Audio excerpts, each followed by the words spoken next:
को ऐसा लगता है कि कहीं ये हमको फंसा ना ले। तो साथियों हम तो फंस ही गए हैं और हमको इसमें फंसने में जो मजा आ रहा है, जो आनंद आ रहा है, उसकी तो बात ही अलग है। और हमारा लगातार प्रयास रहेगा कि जिसको हमारा फंसना अच्छा लगेगा, वो हमारे साथ इस सिस्टम में ज़रूर आएगा और एक ना एक दिन तो आना है। क्योंकि रजत सर ने बहुत अच्छे से कहा था कि रंग आए, ढंग आए, चाहे स्थिति से तंग आए, लेकिन आना ज़रूर है। आप अगर अपनी सहमति से नहीं आओगे, तो एक समय ऐसा आएगा कि आपको मजबूरी में आना पड़ेगा, लेकिन आना ज़रूर है। क्योंकि हम देख रहे हैं जैसे उनने हमको बताया कि एक पियोन की नौकरी के लिए लोग कितनी बड़ी-बड़ी डिग्रियाँ वहाँ पर लेकर बैठे थे, लेकिन उनको बहुत ज़्यादा फार्म होने की वजह से वो पियोन की डिग्री भी वहाँ पे निरस्त कर दी गई। क्योंकि इतने बड़े-बड़े पढ़े-लिखे लोग चपरासी की नौकरी करने के लिए तैयार हैं। तो आप सोचिए कि हमारे भारत में शिक्षित ज़्यादा हैं और नौकरियाँ कम हैं। सबको सरकारी नौकरी नहीं दे सकती है और टेक्नोलॉजी के माध्यम से अगर हम देखें तो हम देख रहे हैं कि हमारे कुछ ऐसे सिस्टम हो गए हैं। साथियों हम कल भोपाल गए थे, हमने वहाँ पर देखा कि वहाँ ब्रिज बन रहा था, जहाँ लेबर कम मशीनें ज़्यादा थी। तो आप सोच सकते हैं कि जो काम पहले लेबर करते थे, वहाँ आज मशीनों के माध्यम से वो काम हो रहा है। तो आने वाले समय में छोटे से छोटा हर काम मशीनों के माध्यम से होगा। हम देखते हैं हम बाहर नहीं जा रहे हैं, ये हमारी घरू दुनिया में आप देख सकते हैं, पहले मटके में पानी रखा जाता था, आज फ्रिज हो गई हैं। पहले लोग हाथ पंखे से हवा करते थे, लेकिन आज कूलर हो गए हैं, पंखे हो गए हैं, एसी लग गई है घरों में, गर्मी का एहसास नहीं होता है। पहले हाथ हिलाना पड़ता था साथियों, तो ये भी एक एक्सरसाइज थी। आज लोगों के हाथ पैर दर्द कर रहे हैं, कहीं न कहीं वो कम हिलते हैं। इसलिए एक्सरसाइज की नहीं हो पा रही है, इसलिए हमारे हाथ पैर भी कहीं न कहीं पहले कपड़े धोने हाथ से धोना पड़ता था, आजकल कपड़े के लिए मशीन आ गई है और हमने तो मोबाइल में इतना तक देखा है कि रोटी बनाने की मशीन भी आ रही है, बर्तन धोने की मशीन भी आ रही है। तो अब आप बताइए कि जब ये इतनी मशीनें रहेंगी तो उसमें एक व्यक्ति भी फ्री रहेगा तो वहाँ 10 व्यक्तियों का काम क्या है? तो ये सिस्टम ऐसा है जिसमें हमें क्योंकि हमको पता है कि टेक्नोलॉजी के ज़माने में मतलब लोगों का कोई काम ही नहीं रहेगा, तो क्यों ना हम इस सिस्टम को सीखें, सिस्टम को करें, इसको जॉइन करें। क्योंकि हम कुछ भले ना चलाएँ लेकिन इसमें माइंड बहुत अच्छा चलता है। क्योंकि कहीं न कहीं सुबह से लेकर शाम तक हम व्यस्त रहते हैं, आज कहाँ मीटिंग करना है, आज किसको सामान सेल करना है, आज किसको हमको फ़ोन लगाना है। मोबाइल का सबसे अच्छा इसमें अगर यूज़ होता है तो मोबाइल का साथियों। घर में बैठे महिलाएँ नाटक देखती हैं, रील्स देखती हैं, ये देखती हैं, वो देखती हैं और घर में झगड़े करती हैं। तो इसमें ये बहुत अच्छा माध्यम है, क्योंकि जब तक हमसे सर थोड़ा-सा समय है मुझसे एक लेडीज़ ने पूछा कि दीदी आप इतना अच्छा सामान कैसे सेल करती हैं? तो पहले मैंने उनसे कहा कि मेरे सेलिंग का सबसे अच्छा माध्यम है मेरा मोबाइल।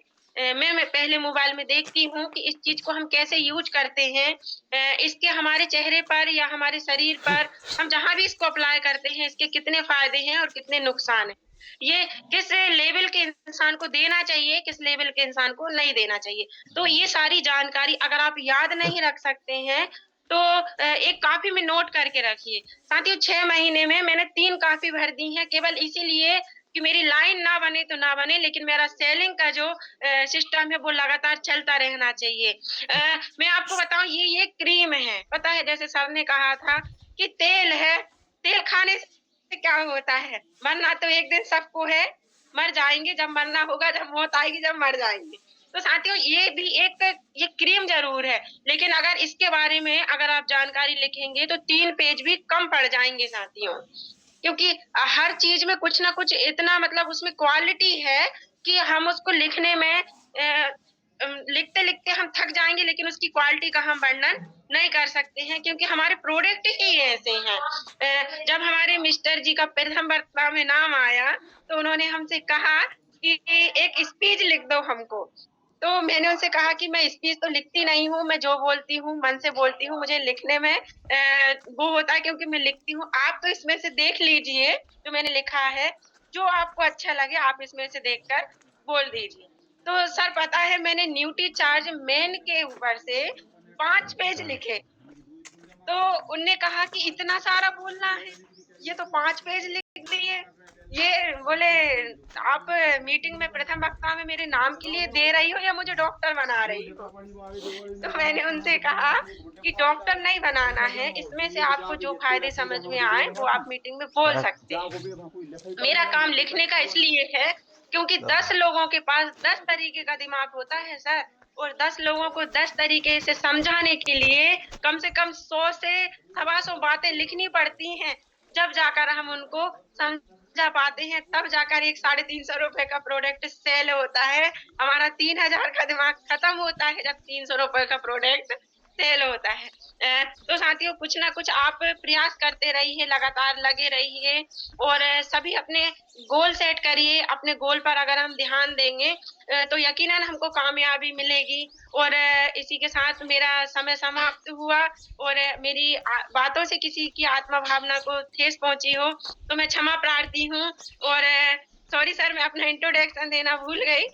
मेरा नाम प्रीति प्रजापति है। मैं ग्राम भमेड़ी के सिवनी मालवा तहसील नर्मदापुरम जिले से बिलॉन्ग करती हूँ और इस सिस्टम को अपने गुरुओं के माध्यम से, अपनी अपलाइन के माध्यम से और यहाँ इस जूम मीटिंग पर आए समस्त डाउनलाइन के माध्यम से इस सिस्टम को सीख रही हूँ और सीखने का प्रयास कर रही हूँ। आपने मुझे इतना समय दिया। समय बहुत अनमोल होता है, ये हमने ट्रेनिंग प्रोग्राम में जाना। वाक़ई में हमारा समय बहुत कीमती है, एक-एक मिनट, एक-एक सेकंड। उस दिन एक बात बहुत अच्छी रही साथियों, हमको पता चल गया कि हमारे इस भारत में कितनी कितनी आबादी 1 मिनट में बढ़ रही है। तो मैं आपको बता दूँ कि 1 मिनट में हमारे भारत में 30 से 35 लोग बढ़ रहे हैं। जैसे ही सर ने कहा कि वर्ल्डोमीटर अपने मोबाइल में डालकर देखिए, जिस वक़्त सर ने बोर्ड पर लिखा, मैंने तुरंत अपने मोबाइल में ऐप को डाउनलोड किया और उसमें देखा तो 7,746 लोग 2.5 घंटे में बढ़ जाती हूँ। तो हमारे इस सिस्टम में ये सबसे महत्वपूर्ण चीज़ है कि हम भले पढ़े लिखे ना हों, अगर आपके पास अनुभव है तो पढ़ाई-लिखाई कोई काम की चीज़ नहीं है। मैं भी ज़्यादा ग्रेजुएट नहीं हूँ, पढ़ी-लिखी नहीं हूँ, मैंने अपनी पढ़ाई 8वीं तक की है। लेकिन हम जिस माहौल में रह रहे हैं ना साथियों, उसमें अनुभव का सबसे ज़्यादा योगदान रहता है। अनुभव अगर आपके पास है तो आप कुछ भी कर सकते हैं, कोई भी काम असंभव नहीं है। सारे काम संभव बनाने के लिए खुद का प्रयास करना पड़ता है, जो हमारे सर ने बहुत अच्छे से बताया। अतिरिक्त प्रयास हमको करना पड़ता है।